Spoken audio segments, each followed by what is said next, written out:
Hola, buenos días, Pablo. Muchas gracias a ustedes por la llamada. Camilo, vos sabés que las fuerzas especiales de la policía esta madrugada hicieron un operativo, encontraron unos delincuentes que ya tenían listo un coche bomba que iban a hacer detonar para ayudar a la fuga de un líder de un grupo narco y felizmente la policía pudo evitar. En Paraguay jamás vivimos esta experiencia. De hecho, Sí. hicieron una explosión controlada en un lugar descampado del coche bomba, pero rápidamente hemos pensado, hay países latinoamericanos que vivieron la terrible experiencia. ¿Y cómo fue aquella época, Camilo, en tu país? Sí, bueno, eso fue a finales de los años 80 y los primeros años 90.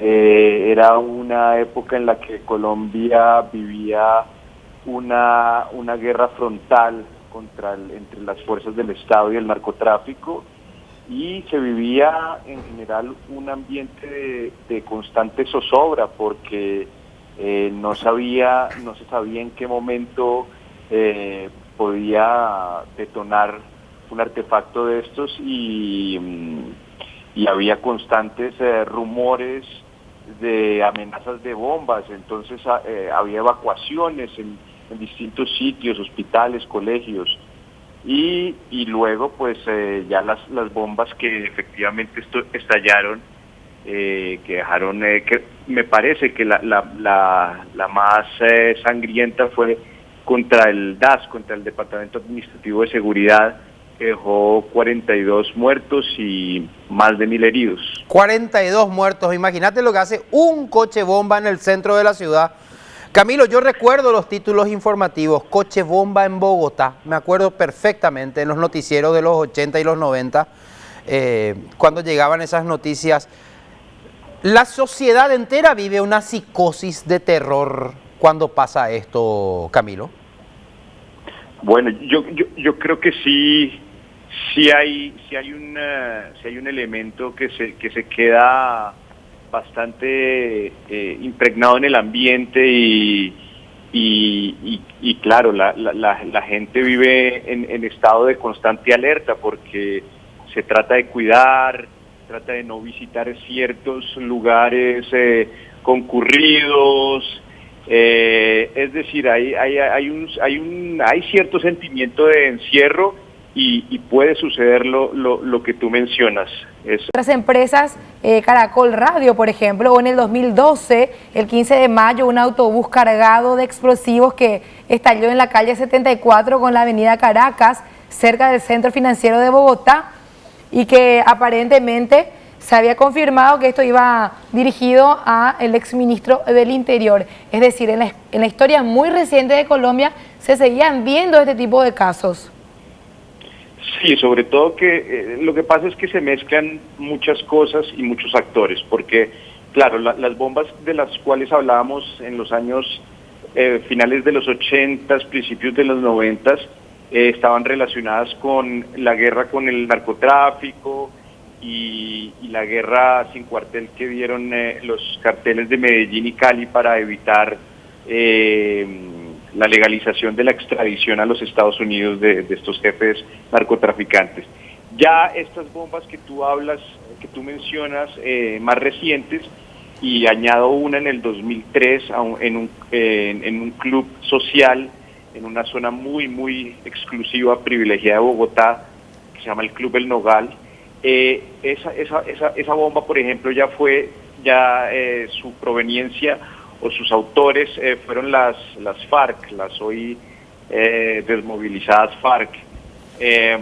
Entonces, digamos que se mezcla una cantidad de actores y épocas distintas, pero a lo mejor, digamos, la raíz es la misma guerra que ha vivido este país durante tantos años. Así es.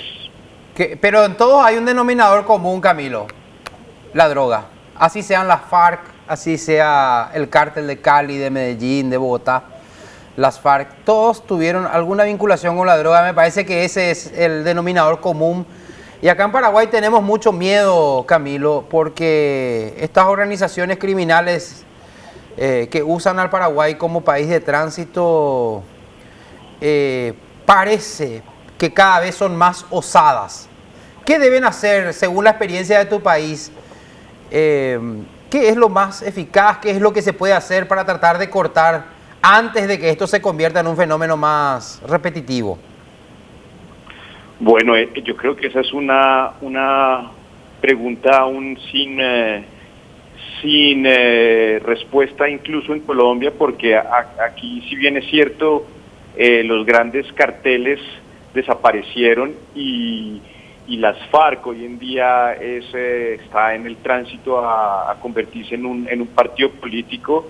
El problema del narcotráfico no ha desaparecido, lo que pasa es que ha mutado sus formas de distribución y de operación. Hoy en día lo que hay es unos carteles más pequeños, se atomizó el negocio, son personajes distintos que no les interesa llamar tanto la atención como antes, y que tienen sobre todo nexos con los carteles mexicanos.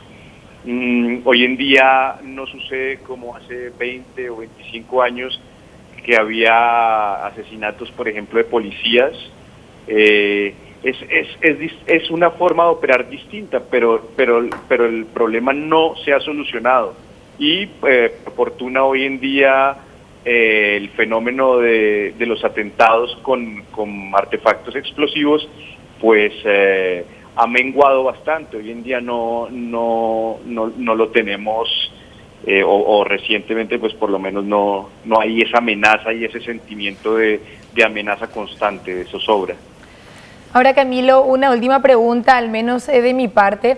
¿Cómo evaluarías las consecuencias de la narcopolítica, de todo lo que ha causado eso? Porque nosotros también aquí en Paraguay hemos visto y seguimos teniendo estos casos de narcos que llegan al poder, o presuntos narcos, como quieren que los llamen, porque no hay condena para ellos todavía, por lo menos aquí en Paraguay.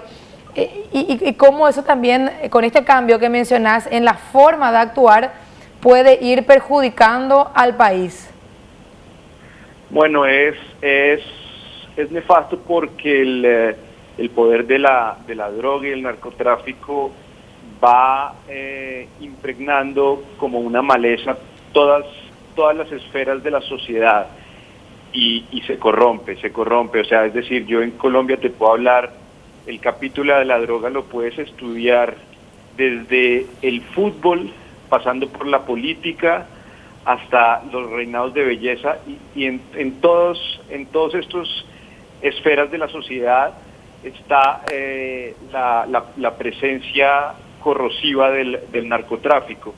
Y digamos que sanear todo eso es un proceso que lleva años y años y años, y deja por su paso pues una estela muy muy negativa para la sociedad, y bueno, ya vemos los resultados, ¿no es cierto? Es muy complicado. Así es, Camilo. Camilo, te mandamos un abrazo, te agradecemos tu colaboración, tu punto de vista desde la experiencia de un país que viene lidiando con esto desde hace muchísimo tiempo. ¿Cuál fue el último? Acá estoy viendo, por ejemplo, imágenes de archivo del 2012. ¿Cuál fue el último, si podés reiterarnos, si tenés en la memoria, Camilo? ¿El último qué, perdón? ¿El último coche bomba o la última explosión que se produjo en Colombia? Pues, a ver... Bogotá 2012 hubo un micro. Es decir, yo que recuerde, es decir, el que te menciono del 2003, del Club El Nogal, fue digamos, un carro bomba muy, además cargado de simbolismo, porque estoy hablando de un sitio donde se concentra el poder político, económico y social de Bogotá. Es decir, habían atacado un lugar digamos lleno de esa fuerza simbólica que te menciono. Murió mucha gente y fue muy trágico. Hace poco en el centro comercial andino, no muy lejos de de este club social que te menciono también. Hubo un artefacto de menor escala, un petardo, una cosa así, y a este estuvo relacionado con unas células urbanas del ELN, al parecer, o de alguna guerrilla que aún todavía no se ha establecido, pero fue una cosa, digamos, a comparación de las otras bombas de las cuales tú me mencionas, fue una cosa menor.